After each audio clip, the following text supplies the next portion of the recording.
akan ditolak, akan dikeluarkan daripada segala pintu-pintu rahmat Allah Subhanahu wa taala karena tidak mempunyai adab. Maka dengan itu adab adalah merupakan suatu asas yang sangat penting di dalam agama, sehingga dengan itu kita berdapati bagaimana orang-orang salihin dahulu duduk dengan para ulama, tidak lain dan tidak bukan adalah untuk memperbaiki adab dan akhlaknya. Sallallahu ala Muhammad, sallallahu ala Muhammad, sallallahu ala Muhammad, sallallahu ala Muhammad. Assalamualaikum warahmatullahi taala wabarakatuh. Alhamdulillah.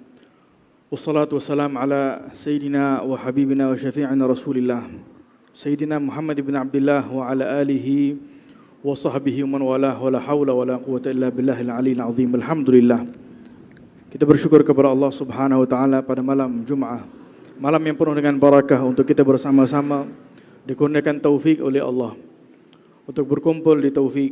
Kita bermohon kepada Allah Subhanahu wa taala, moga-moga Allah terus mengurniakan kepada kita taufik dan juga hidayah, agar sentiasa dijadikan kita ini manusia yang berguna, yang bermanfaat, yang dapat memberikan manfaat kepada umat Nabi Muhammad sallallahu alaihi wasallam, yang akan menjadi asbab insya-Allah memberikan manfaat dunia dan akhirah, dan dikumpulkan bersama orang-orang salihin kelak. Amin ya rabbal alamin. Alhamdulillah, hadirin dan hadirat yang dirahmati oleh Allah Subhanahu wa taala, adalah merupakan asas sebagai seorang mukmin, sebagai seorang muslim, untuk sentiasa meminta dan memohon kepada Allah al-hidayah. Daripada majlis seumpama inilah kita berjamaah meminta al-hidayah daripada Allah Subhanahu wa taala, karena ianya adalah merupakan suatu anugerah yang paling besar yang diberikan oleh Allah Subhanahu wa taala kepada kita. Dengan itu disebutkan dalam hadis qudsi, Allah Subhanahu wa taala berkata, kullu, setiap anak Adam ini dhal illa man hadaitu. Setiap anak Adam ini adalah orang manusia yang sesat. Illa man hadaitu, kecuali siapa yang aku berikannya hidayah. Fastahduni, minta hidayah daripada Allah Subhanahu wa taala, nescaya Allah Subhanahu wa taala akan berikan hidayah kepada kita. Apabila manusia ini sering dan selalu lupa kepada Allah Subhanahu wa taala, dikurniakan oleh Allah Subhanahu wa taala pemberian hidayah, hadiah daripada Allah, salat fardu 5 waktu. Sehingga setiap kali salat perlunya kita menyebut ihdinas siratal mustaqim. Sehingga kita menyebut, meminta kepada Allah Subhanahu wa taala, ya Allah, bimbinglah aku kepada jalan yang lurus. Bimbinglah aku kepada jalan orang-orang yang saleh. Bimbinglah aku kepada jalan Nabi Muhammad sallallahu alaihi wa ala alihi wa sahbihi wa baraka wasallam, sehingga dengan hidayah ini menjadi sebab Allah Subhanahu wa taala ridha kepada kita. Maka dengan itu, hadirin dan hadirat yang dirahmati oleh Allah, apabila kita mengetahui betapa besarnya nilai al-hidayah, pemberian al-hidayah daripada Allah Subhanahu wa taala, maka yang diperlukan daripada kita adalah kejujuran saat meminta, keikhlasan saat meminta al-hidayah daripada Allah Subhanahu wa taala. Tanpa hidayah, nescaya kita tidak akan mampu berkumpul pada malam ini. Tanpa hidayah daripada Allah, nescaya lidah kita tidak akan mampu untuk bersalawat, berzikir kepada Allah Subhanahu wa taala pada malam ini. Tanpa hidayah daripada Allah Subhanahu wa taala, belum tentu kita tahu adakah besok kita akan hidup sebagai seorang muslim ataupun tidak. Betapa besarnya nikmat hidayah ini, sehingga kita perlu untuk sentiasa meminta hidayah daripada Allah, agar sehingga akhir umur kita terus dikurniakan oleh Allah Subhanahu wa taala hidayah.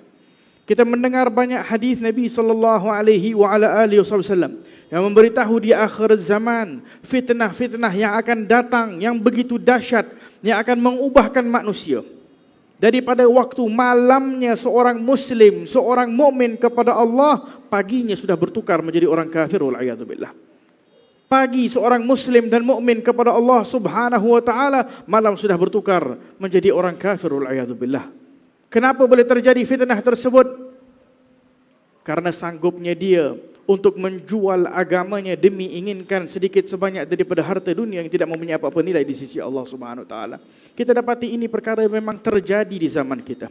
Betapa banyak yang sanggup untuk membuka auratnya untuk sosial medianya demi untuk inginkan like, demi untuk inginkan view, demi ingin agar mendapat uang, harta, dikenal dan sebagainya. Sanggup melakukan perkara-perkara yang dimurkai oleh Allah Subhanahu wa taala demi inginkan sesuatu yang tidak mempunyai apa-apa nilai di sisi Allah. Disebutkan dalam hadis Nabi sallallahu alaihi wasallam, kalaulah dunia dan seisinya ini mempunyai nilai di sisi Allah Subhanahu wa taala, walaupun sekecil sayap nyamuk, nescaya tidak akan diberikan oleh Allah Subhanahu wa taala kepada orang kafir syarbata ma'. Seteguk air pun tidak akan diberikan oleh Allah kepada orang kafir.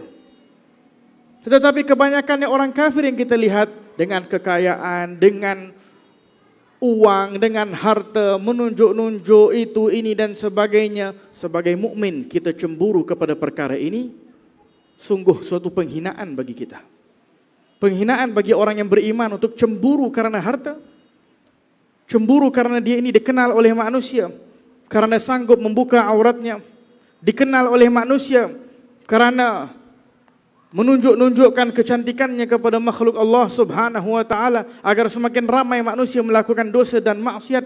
Kita cemburu kepada orang-orang seumpama ini, sedangkan Nabi Muhammad sallallahu alaihi wasallam mengajarkan kita untuk cemburu kepada orang saleh, untuk cemburu kepada para ulama.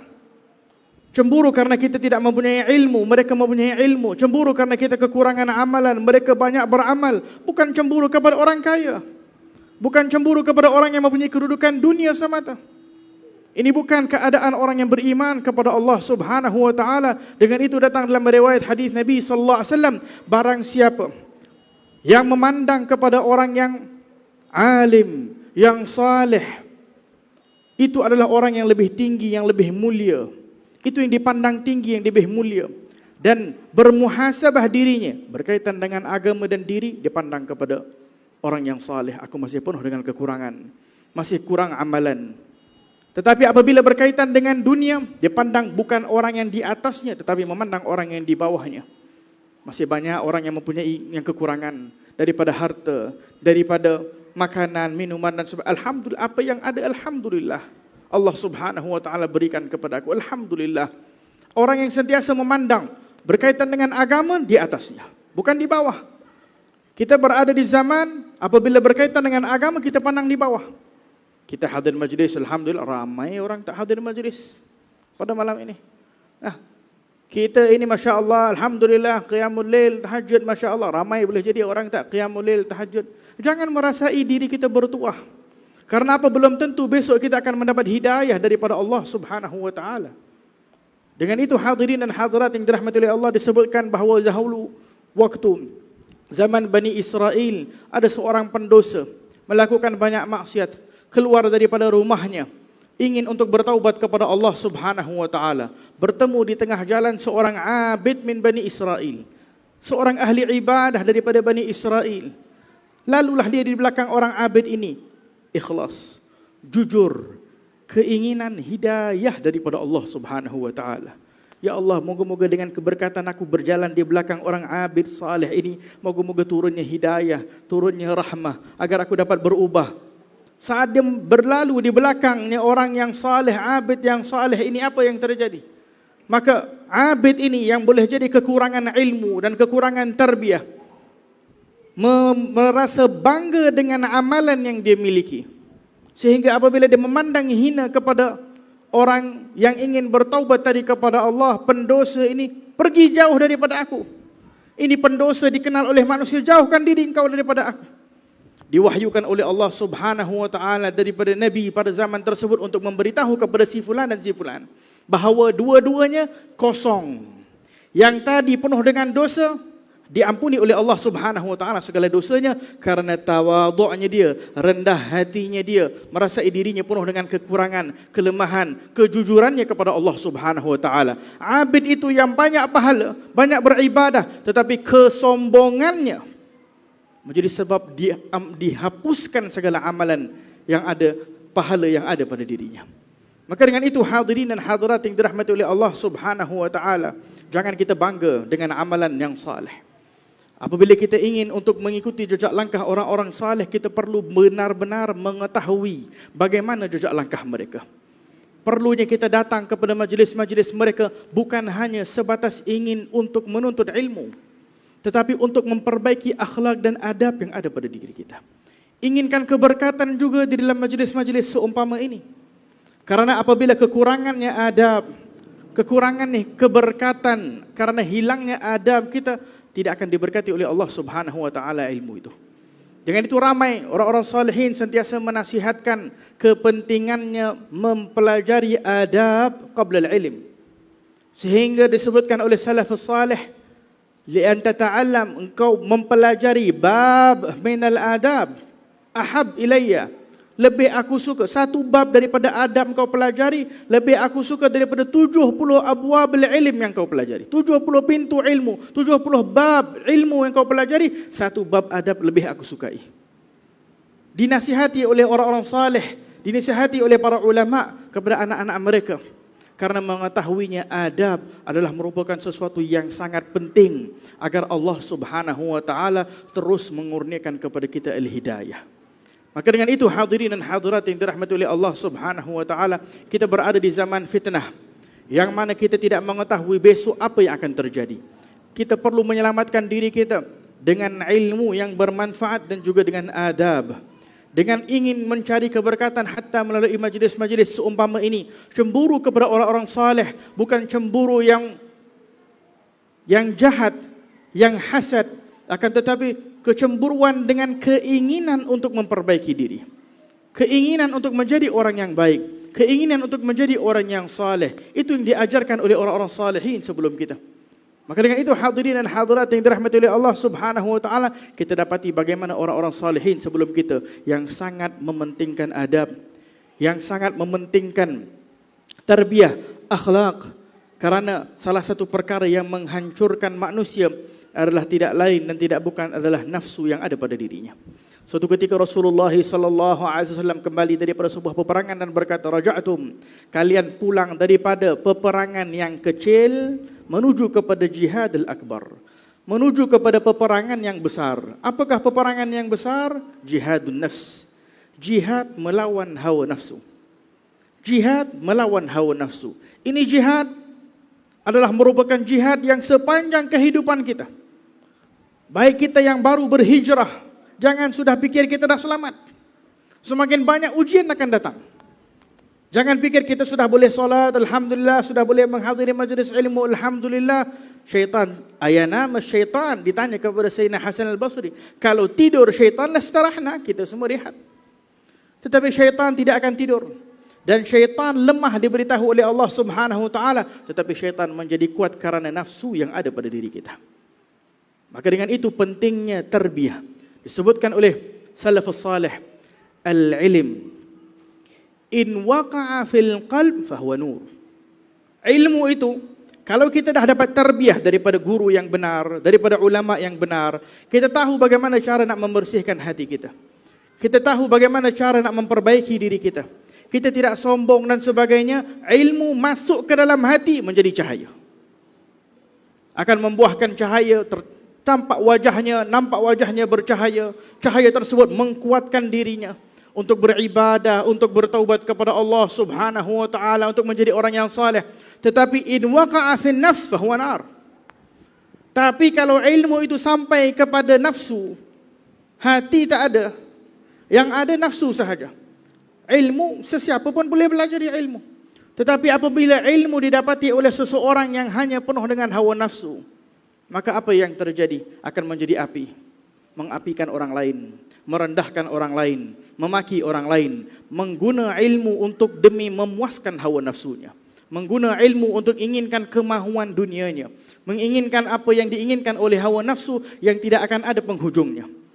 Dengan itu hadirin dan hadirat yang dirahmati oleh Allah Subhanahu wa taala, pentingnya adab di dalam ilmu, pentingnya adab di dalam majlis ilmu saat kita berhadapan dengan ulama, karena ianya adalah merupakan sebab berterusannya al-hidayah yang akan diberikan oleh Allah Subhanahu wa taala. Berkata salafus salih, barang siapa yang tarakal adab, meninggalkan adab, dia akan berada di luar rahmat Allah Subhanahu wa taala. Matrudun minal abwab, akan ditolak, akan dikeluarkan daripada segala pintu-pintu rahmat Allah Subhanahu wa taala karena tidak mempunyai adab. Maka dengan itu adab adalah merupakan suatu asas yang sangat penting di dalam agama, sehingga dengan itu kita berdapati bagaimana orang-orang salihin dahulu duduk dengan para ulama, tidak lain dan tidak bukan adalah untuk memperbaiki adab dan akhlaknya. Al-Imam Abdullah bin Ali Al-Haddad berkata, kadang ada murid yang duduk dengan aku yang perlu nak keluarkan satu sifat mazmumah yang ada pada dirinya. Dah diambil daripada sana, dah diambil daripada sini, dah menjadi tiba', dah menjadi suatu kebiasaan suka sombong, dah menjadi suatu kebiasaan riak. Nak keluarkan, nak ingatkan daripada waktu ke waktu, nak ingatkan dengan ilmu, nak ingatkan dengan amalan. Nak keluar satu sifat ni kadang ada yang mengambil masa setahun. Satu sifat yang keji. Kadang ada yang mengambil masa berbulan, mengikut keadaan masing-masing. Maka dengan itu disebutkan dalam sebuah kisah bahawa Syekh Abdul Qadir Al-Jailani pada permulaan kehidupannya, beliau berteman dengan dua orang. Seorang yang bernama Ibn Saqa dan Ibn Asrun, ataupun lebih kurang begitu, dua orang berteman. Yang pertama Ibn Saqa dan yang kedua temannya ini, dua-dua adalah orang yang berilmu, yang alim. Dan Syekh Abdul Qadir Jailani juga adalah orang yang berilmu. Bertemanlah mereka ini bertiga karena ingin untuk murajaah, ingin untuk sentiasa dapatkan ilmu yang bermanfaat. Suatu ketika terlintas pada mereka untuk menziarahi orang yang saleh. Lihat bagaimana pentingnya adab. Karena masyhur ini seorang ulama, orang yang saleh, wali min auliyaillah, maka mereka pun ingin untuk ziarah orang saleh tersebut. Maka sebelum nak ziarah, ini ketiga-tiganya kita sebutkan tadi mempunyai ilmu. Yang pertama, karena tidak mempunyai adab. Ilmu belum tentu akan jadi mulia jika kita tidak mempunyai adab. Sehingga beliau berkata, orang yang pertama berkata, aku pun nak ikut juga pergi ziarah, tetapi aku nak tes. Aku akan memberikan dia soalan-soalan yang susah. Nak biar dia bingung sehingga dia tak boleh nak jawab. Orang duk cakap dia orang saleh, orang dia cakap wali, dia nak waliyaillah subhanahu wa ta'ala. Mai kita nak test dia soalan. Tak mempunyai adab. Yang seorang lagi yang kedua, tidaklah niat sejahat yang pertama, tetapi hanya sebatas datang, bukan untuk inginkan keberkatan. Tadi kita sebutkan. Karena keberkatan ini kadang penting di dalam kehidupan. Bukan hanya sebatas nak mengambil ilmu sahaja, inginkan keberkatan juga penting. Sehingga dia ini berkata, aku datang, aku just nak tanya soalan saja. Soalan hukum hakam agama, aku tak ada keinginan nak menghormati dia daripada segi kerana dia orang saleh ataupun waliyaillah salihin. Maka ditanya, wahai Abdul Qadir, engkau pula niatnya apa? Aku pula nak ziarah hanya ingin mengambil keberkatan. Inginkan doa, inginkan keberkatan. Perkara-perkara ini kadang diperlukan hadirin dan hadirat di dalam kehidupan kita. Kita pergi jumpa ayah ibu kita, inginkan keberkatan. Bukan nak tunjuk semakin banyak ilmu kita, nak berdebat dengan orang tua kita. Tetapi kadang-kadang kita perlukan keberkatan, hidayah yang akan menjadi sebab hidayah sepanjang umur kita, hanya cium tangan ayah dan ibu kita.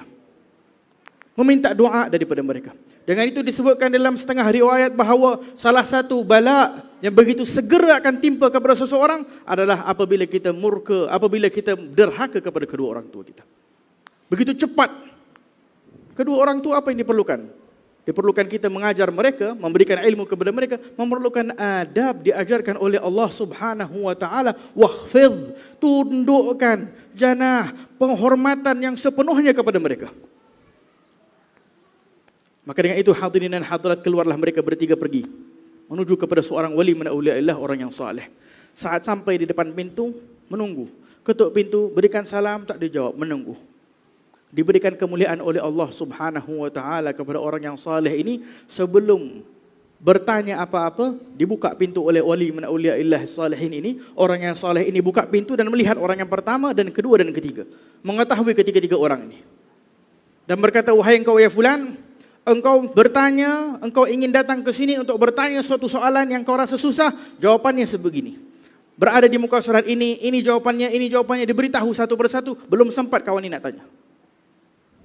Yang kedua, engkau hanya ingin datang untuk menanyakan soalan, maka inilah soalannya, ini. Nah, yang pertama tadi, karena engkau tidak mempunyai adab, hanya sebatas nak bertanya soalan dan nak menguji kepada kita, sesungguhnya aku nampak ada bayangan kekufuran di wajah engkau. Yang kedua, aku nampak tidak lain dan tidak bukan akan engkau ini terbelenggu dengan dunia dan seisinya yang akan datang dalam kehidupanmu. Wahai Abdul Qadir, engkau datang untuk apa? datang untuk inginkan keberkatan, engkau aku doakan kebaikan. Engkau aku doakan kebaikan dan insya Allah engkau akan menjadi orang yang diberkati oleh Allah Subhanahu wa taala. Beransur ketiga. Tidak berlalu beberapa waktu disebutkan di dalam kisah ini bahawa Ibnu Saqa yang tadi tidak menghormati wali min auliyaillah salihin ini dipanggil oleh pemerintah, oleh sultan di kawasannya untuk berdebat di suatu negara Nasara. Negara orang Kristian, orang kafir nak berdebat, perdebatan ilmiah.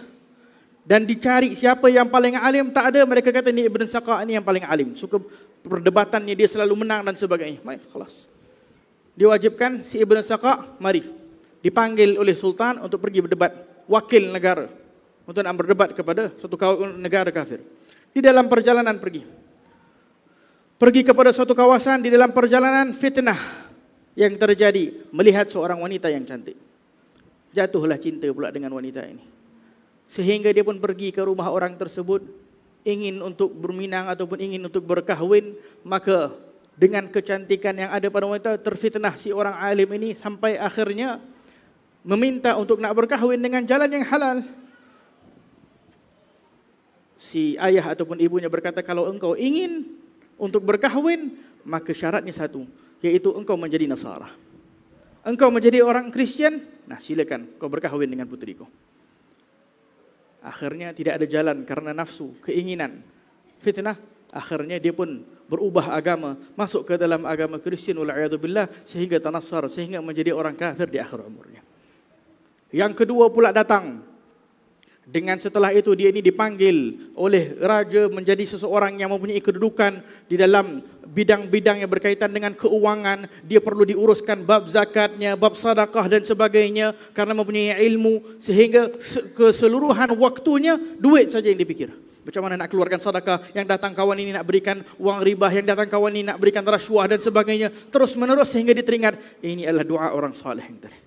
Syekh Abdul Qadir Jailani berubah menjadi apa? Menjadi wali min auliyaillah, menjadi orang-orang salihin yang terkenal majlis beliau. Apabila ramai orang hadir, masing-masing menangis, tadarru' kepada Allah Subhanahu wa taala, bermunajat kepada Allah Subhanahu wa taala, masing-masing berubah dengan berkat Syekh Abdul Qadir Jailani. Maka dengan itu, hadirin dan hadirat yang dirahmati oleh Allah Subhanahu wa taala, perlu kita hadir majlis-majlis ilmu seumpama ini agar Allah Subhanahu wa taala memberikan kita al-hidayah dengan cara inginkan juga keberkatan dan memperbaiki adab kita. Dan kita dapati banyak zaman sekarang apabila kekurangannya adab membuatkan akhirnya mereka berada di tempat-tempat yang tidak baik. Mereka berada di kawasan-kawasan yang tidak baik.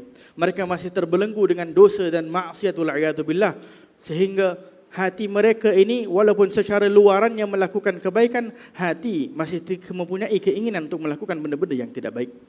Hadirin dan hadirat, kalaulah kita mempunyai adab kepada guru kita, kalaulah kita mempunyai adab kepada Allah Subhanahu wa taala, kepada baginda Rasulullah SAW, nescaya kita akan faham apa yang dimaksudkan oleh ulama-ulama as-salihin. Sehingga ada daripada ulama as-salihin kita yang berkata, ma khatar 40 sanah ma khatara fi qalbi ma'siyah. 40 tahun berlalu, lintasan hati nak melakukan maksiat pun tak pernah terlintas di dalam hati aku. Tak pernah terlintas sekali pun di dalam hati aku nak melakukan kemaksiatan. Macam mana lagi nak buat maksiat? Bahagian daripada adab, kalau kita dah memandang wajah orang salihin, jaga pandangan kita untuk tidak melihat perkara yang kotor. Ini hari ini kita melihat wajah orang salihin, kita lihat Al-Quranul Karim. Lepas tu malam kita buka internet, kita melihat perkara-perkara yang mengkotorkan mata kita. Kita sudah menghilangkan adab. Kita akan menghilangkan adab yang yujid buttard tadi tu, yang akan menjauhkan kita daripada rahmat Allah Subhanahu wa taala. Kita dapati bagaimana para sahabat baginda Rasulullah sallallahu alaihi wasallam dengan baginda Rasulullah. Sehingga ada daripada para sahabat berkata, kami tak mampu nak memberitahu bagaimana keadaan wajah Nabi SAW. Kenapa? Karena kebanyakan waktu saat kami berdepan dengan Nabi, kami tundukkan pandangan kami. Adab.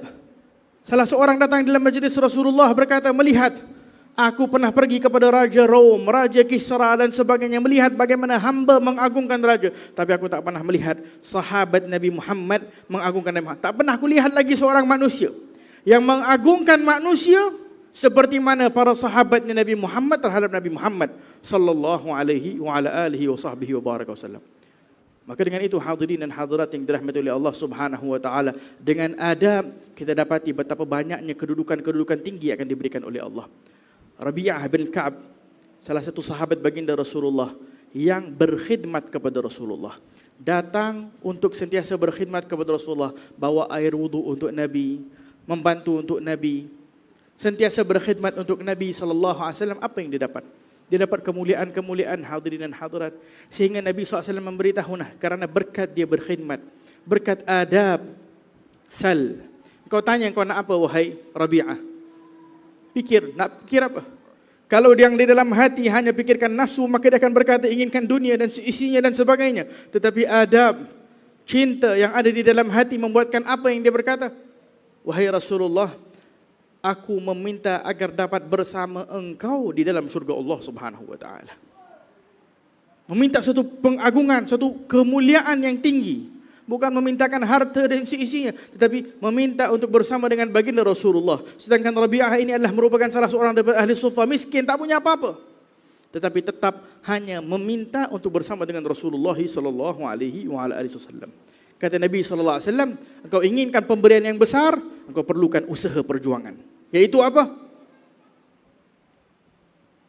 Bantulah aku, kata Nabi Muhammad sallallahu alaihi wasallam, bikathratis sujud, dengan memperbanyakkan sujud kepada Allah Subhanahu wa taala. Guru kami Habib Umar bin Hafid berkata, sujud yang dimaksudkan di sini bukan hanya sebatas kita memperbanyakkan salat. Untuk kita sujud. Ini sujud jarihah kita yang kita sujud. Yang sujud yang lebih penting adalah sujudnya hati kita. Sehingga setiap kali kita masuk di dalam salat, kita keluar daripada salat, hati kita tidak sombong. Setiap kali kita hadir majlis ilmu, kita keluar daripada majlis ilmu, bertambah tawaduk di dalam diri kita. Bertambah akhlak, bertambah adab kita dengan Allah, bertambah adab kita dengan para orang-orang salihin, bertambah adab kita dengan ibu bapa kita, bertambah adab kita dengan guru-guru kita. Maka dengan itu hadirin dan hadirat yang dirahmati oleh Allah Subhanahu wa taala, majlis pada malam ini kita memohon kepada Allah dengan kehadirannya para ulama kita, dengan kehadirannya orang-orang salihin kita, moga-moga Allah Subhanahu wa taala kurniakan keberkatan dalam kehidupan kita. Moga-moga Allah Subhanahu wa taala kurniakan adab kepada diri kita, menggunakan adab kepada keluarga kita, menggunakan adab kepada anak-anak kita. Kita ini zaman memerlukan adab. Moga-moga Allah Subhanahu wa taala menggunakan adab kepada kita semua insya-Allah. Adab di dalam segala-galanya ya Arhamar Rahimin. Kita angkat tangan dan berdoa dan meminta kepada Allah Subhanahu wa taala, memohon kepada Allah agar Allah Subhanahu wa taala menggunakan kita al-hidayah, menggunakan kepada kita at-taufik, sehingga di akhir umur kita mampu untuk menyebut kalimat la ilaha illallah Muhammad Rasulullah sallallahu alaihi wasallam. Kita memohon kepada Allah Subhanahu wa taala agar Allah terus menjadikan kita seorang muslim, menjadikan kita orang yang beriman kepada Allah, menjadikan kita orang yang saleh ya Arhamar Rahimin. Ya Allah ya Tuhan kami angkat tangan dan bermohon kepadamu ya Allah, meminta dan berharap kepadamu ya Allah pada malam yang penuh dengan barakah, malam Jumaah, malam yang dianjurkan kita untuk berdoa, untuk meminta, untuk memohon kepada Allah Subhanahu wa taala. Malam ini dijanjikan adalah merupakan salah satu malam yang dikabulkan segala doa dan hajat kita oleh Allah Subhanahu wa taala. Kita angkat tangan dan meminta bersungguh-sungguh. Dengan keberkatan boleh jadi ada orang-orang yang jujur yang hadir di majlis pada malam ini. Boleh jadi ada orang yang ikhlas yang hadir pada majlis pada malam ini. Hati mereka yang ikhlas dan jujur kepada Allah, kabulkan segala hajat kami ya Allah. Kabulkan segala doa kami ya Allah. Ubahkan kami ya Allah daripada keadaan munafik yang ada pada diri kami. Jadikanlah kami orang yang saleh ya Allah. Jadikanlah kami orang yang saleh ya Rahman. Jadikanlah kami orang saleh ya Arhamar Rahimin. Kita katakan berdoa kepada Allah, meminta dan sedikit berzikir kepada Allah Subhanahu wa taala dengan menyebut kalimat ya Allah dengan niat moga-moga segala hajat kita dikabulkan oleh Allah Subhanahu wa taala. Faqulu jami'an ya Allah ya Allah ya Allah Allah ya Allah Allah ya Allah Allah ya Allah Allah ya Allah ya Allah ya Allah ya Allah Allah ya Allah Allah ya Allah Allah ya Allah Allah ya Allah Allah ya Allah Allah ya Allah Allah ya Allah Allah ya Allah Allah ya Allah Allah, ya Allah. Ampuni segala dosa kami ya Allah. Ampuni segala dosa kami ya Rahman. Ampuni segala dosa kami ya Rahim. Kepadamu kami meminta dan memohon pada malam ini ya Allah. Dengan berkat kami memohon dan menyebut nama-Mu yang Maha Agung ya Allah. Dengan berkat kami menyebut nama-Mu yang Maha Suci ya Allah. Kabulkan segala hajat kami ya Allah. Kabulkan doa kami ya Allah. Kami adalah hamba-Mu yang penuh dengan kelemahan ya Allah. Kami adalah hamba-Mu yang penuh dengan dosa ya Allah. Kami adalah hamba-Mu yang penuh dengan kesalahan ya Allah. Pada malam ini Engkau panggil kami untuk datang kepada majlis ilmu ya Allah. Engkau masih izinkan lidah kami untuk menyebut nama-Mu ya Allah. Engkau masih mengizinkan jasad kami untuk hadir di dalam majlis ilmu ya Allah. Kau masih mengizinkan kami duduk dengan para ulama, duduk di majlis orang-orang yang saleh, sedangkan kami kenal diri kami siapa ya Allah. Kami yang penuh dengan dosa ya Allah. Mata kami yang banyak melihat kepada dosa ya Allah. Lidah kami yang banyak berkata perkataan yang haram ya Allah. Kami yang banyak mendengar perkara yang haram ya Allah. Kami yang banyak melakukan perkara-perkara yang haram ya Allah. Masih Engkau izinkan kami ya Allah. Masih Engkau pilih kami ya Allah untuk berkumpul di majlis pada malam ini ya Allah. Kami meminta dan berharap kepada-Mu ya Allah, agar Kau terus kurniakan kepada kami hidayah ya Allah, agar Kau terus memberikan kepada kami hidayah ya Rahman, kepada kami dan keluarga kami ya Allah, kepada kami dan ibu bapa kami ya Allah, kepada kami dan anak-anak kami ya Allah, kepada kami dan teman-teman kami ya Allah, agar Kau janganlah matikan kami di dalam keadaan su'ul khatimah ya Allah. Janganlah Kau jadikan kami orang-orang yang akan mati di dalam keadaan su'ul khatimah ya Allah. Janganlah Kau jadikan kami ya Allah orang-orang yang akan mati dalam keadaan su'ul khatimah ya Allah. Boleh jadi karena dosa kami terhadap guru kami ya Allah, adab kami terhadap guru kami ya Allah. Boleh jadi kekurangannya adab kami terhadap guru kami ya Allah, adab kami terhadap orang tua kami ya Allah, adab kami terhadap orang tua kami ya Arhamar Rahimin. Janganlah karena dosa-dosa yang kami tidak sedari ini ya Allah menjadi sebab turunnya musibah dan bala kepada diri kami ya Allah, kepada keluarga kami ya Allah, ya Arhamar Rahimin. Pada malam ini Allah, jadikanlah hati kami hati yang mengagungkan Rasulullah, hati yang mencintai Rasulullah, hati yang beradab kepada Rasulullah, hati yang menjadi sebab insya-Allah dikumpulkan kita semua berkumpul dengan Rasulullah berahmatika ya Arhamar Rahimin. Ya Allah, ya Allah, ya Allah, Allah ya Allah, Allah ya Allah, Allah ya Allah, Allah ya Allah, Allah ya Allah, Allah ya Allah, Allah ya Allah, ya Allah ya Rahman ya Rahim, ya Allah ya Rahman Rahim, ya Allah ya Rahman Rahim. La ilaha illallah, la ilaha illallah, illallah, la ilaha illallah, la ilaha illallah.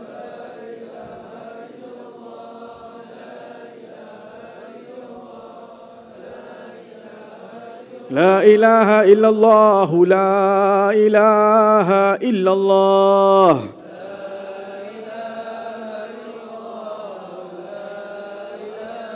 La ilaha illallah, la ilaha illallah.